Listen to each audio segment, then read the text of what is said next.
नाजरीन अस्सलाम वालेकुम। मैं हूं मुनव्वर सुल्तान और आप देख रहे हैं सफ़ा ऑनलाइन का ख़ास प्रोग्राम हालात हाज़रा।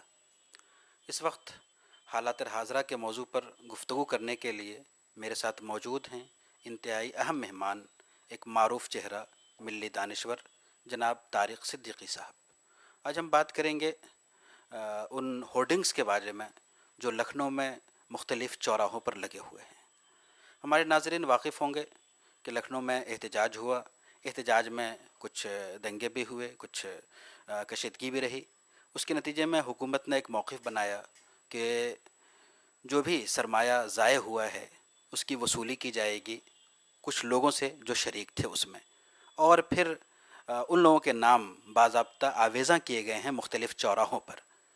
तो ये जो सूरत हाल है ये हमारे सामने है। आज हम इसी पे बात करेंगे कि इसके पस मंज़र में क्या क्या चीज़ें आ रही हैं, क्या मुहर्रिकात हैं और इसके ज़रिए से क्या मैसेज देने की कोशिश की जा रही है। सर, आपका खैर मकदम है हमारे प्रोग्राम में।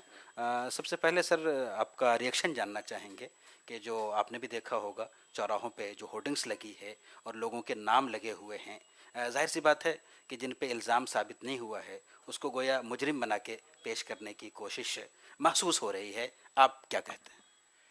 देखिए, हम लोग एक जमहूरी मुल्क में रहते हैं और जमहूरी निज़ाम की खूबी यही है किसी भी डेमोक्रेसी की कि अवाम को बहुत ज़्यादा आज़ादी मिली हुई है। और एक जमहूरियत की बड़ी अलामत ये भी है कि प्रोटेस्ट अपनी, अगर आप किसी गवर्नमेंट के फ़ैसले से मुत्तफ़िक़ नहीं हैं तो उस पर आपका एक इजहार करने का आपको आज़ादी है। हाँ ठीक है, आपको ये ख्याल रखना है कि पब्लिक प्रॉपर्टी डैमेज ना हो, आपसे किसी और को तकलीफ़ ना हो, ये है। और इसकी एक पूरी हिस्ट्री है। आप अगर मैं हरियाणा का वो ले लूँ एहतजाज, तो जो रिजर्वेशन पे था, तो मेरे ख्याल में एस्टिमेटेड 40 से 50 हज़ार करोड़ रुपए का लॉस हुआ है और कहीं सुनने में नहीं आया कि 40 रुपए भी किसी से रिकवर करा गया है।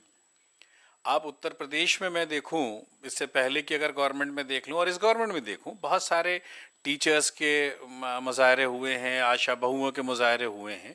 और जब भी मुजाहरे होते हैं तो लाइफ डिस्टर्ब होती है। और तो ठीक है, ये तो डेमोक्रेसी का पार्ट है ना। अगर मैं इसको लॉस में कन्वर्ट कर दूं तो इलेक्शन लड़ना भी लाखों करोड़ों रुपए का खर्चा है, तो वो भी लॉस का पार्ट है। टैक्स पेयर के मनी से लड़ा जा रहा है ना। तो ये जिस जिस सेटअप में हम रह रहे हैं, उस सेटअप का चश्मा लगा करके ही चीज़ों को हमें देखना चाहिए। बड़ी तकलीफ है कि वजीर आला को ये समझना चाहिए कि हो सकता है कि 50% लोगों ने आपको वोट नहीं दिया। इलेक्शन तक तो अलग अलग तरीक़े हैं, अलग अलग आपकी मैनिफेस्टो होते हैं, उस पर लोग अपनी राय दंदगानी करते हैं। लेकिन एक दफ़ा गवर्नमेंट जो इलेक्ट हो जाती है, जब आप चीफ मिनिस्टर हो जाते हैं, जब आप मिनिस्टर्स हो जाते हैं, तो आप इसी बात की तो हलफ और कसम लेते हैं कि आप अपने तमाम शहरियों का ख्याल रखेंगे। तो मुझे लगता है उनको गैर जानिबदार होना चाहिए और सबका ख्याल बराबर रखना चाहिए।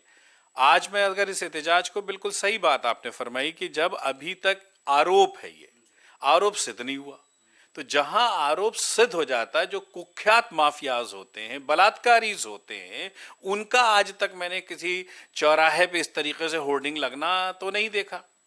आया अगर ये कोई शिफ्ट है तो सबके लिए होना चाहिए। अभी खुद बीजेपी के जो एमएलए हैं, सेनेगर साहब का अगर मैं ले लूं, चिन्मयानंद का साहब का ले लूं, मैंने तो इनकी कोई होर्डिंग लगते हुए नहीं देखी कि इनको आपने चौराहों पे लगा दिया हो कि साहब ये इस तरीके से ये बलात्कारी हैं इसलिए इनको मारा जाए या इनको करा जाए। तो सवाल है कि इन लोगों का एक एहतजाज, एक प्रोटेस्ट है।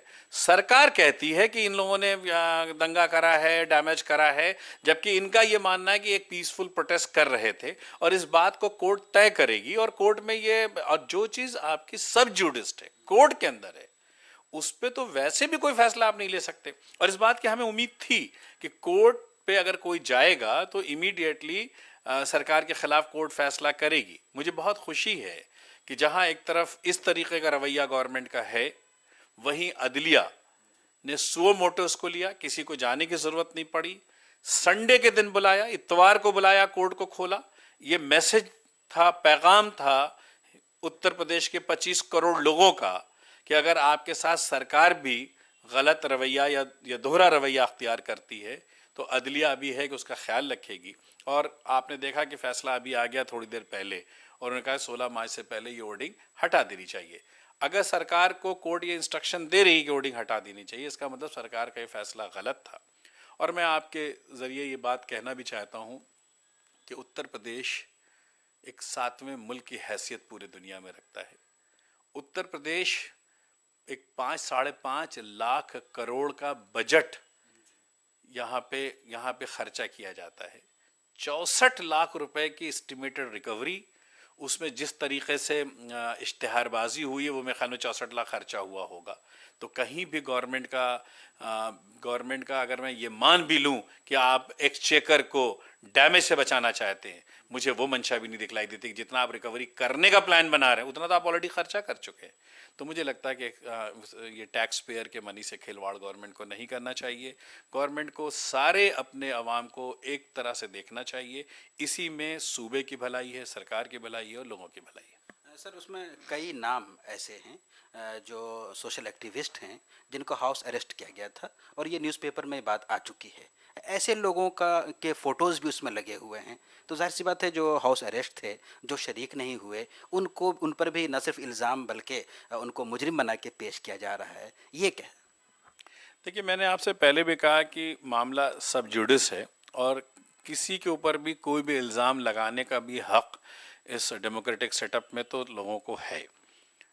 हाँ, गवर्नमेंट एक बड़ी जिम्मेदार बॉडी है।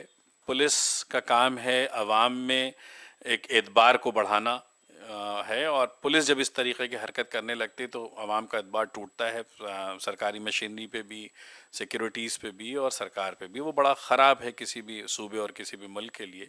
तो मुझे लगता है बहुत सोच समझ के गवर्नमेंट को करना चाहिए। कुछ लोगों के बारे में बहुत क्लियर है, जैसे हम शोएब साहब का नाम ले लिया जाए तो उनको तो सोशल मीडिया में क्लियर कट लिखा हुआ है कि 18 तारीख को नज़रबंद हैं, 19 को सुबह वो उठा लिए जाते हैं 11 बजे, प्रोटेस्ट शुरू होता है 1 बजे के बाद जाकर के, और फिर 19 को सुबह 8 बजे उनकी अरेस्ट दिखलाई जाती। तो पुलिस ने 24 घंटे उनको कहाँ रखा? बहुत सारे सवाल पुलिस पे उठते हैं। उत्तर प्रदेश पुलिस की शाख बहुत मजरूह हुई है इस पूरे प्रोसेस में।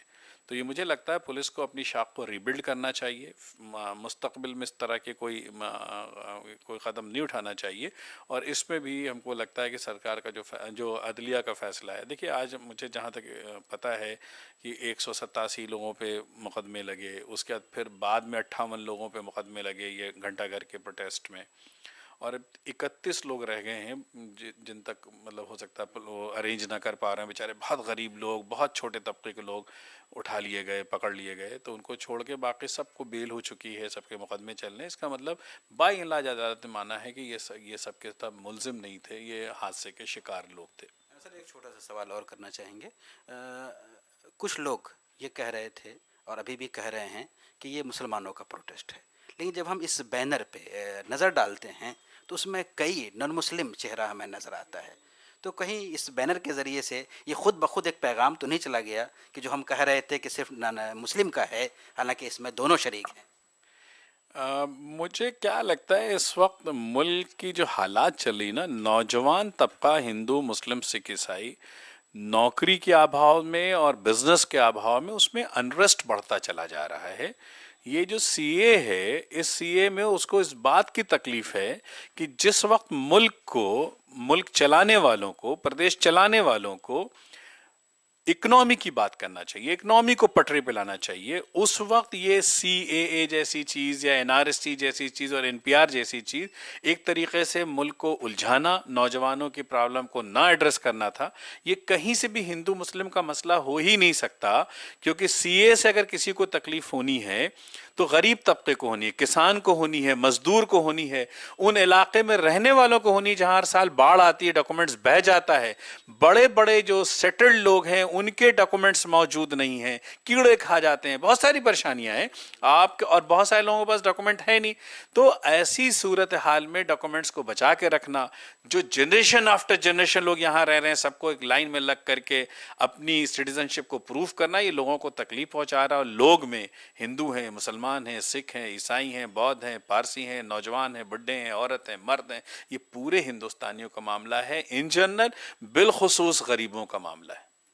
बहुत शुक्रिया, जज़ाकल्लाह। नाजरीन, आप देख रहे थे सफ़ा ऑनलाइन का ख़ास प्रोग्राम हालात हाज़रा, और आज हमारे साथ मेहमान थे जनाब तारिक सिद्दीकी साहब। अगर आपको हमारा प्रोग्राम पसंद आए तो ज़रूर लाइक कीजिए, शेयर कीजिए और दूसरों तक पहुंचाइए। बहुत बहुत शुक्रिया।